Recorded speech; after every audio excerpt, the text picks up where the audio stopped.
After learning to nurture life with the Empress, what must the traveler discover next to protect everything that has begun to grow?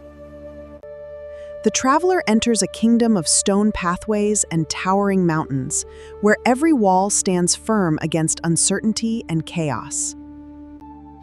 At its center sits the Emperor, not as a harsh ruler, but as a guardian of order, stability, and responsibility.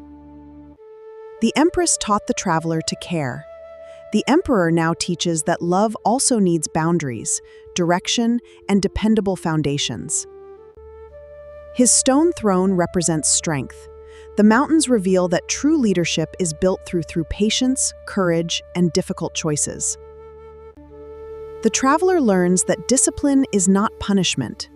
It is the courage to choose a direction and remain committed to it. But authority without compassion becomes control, while structure without flexibility becomes a prison. True power must protect, never suppress. The Emperor asks the traveler, and us, where must you create stronger boundaries, accept responsibility, and lead your life more wisely?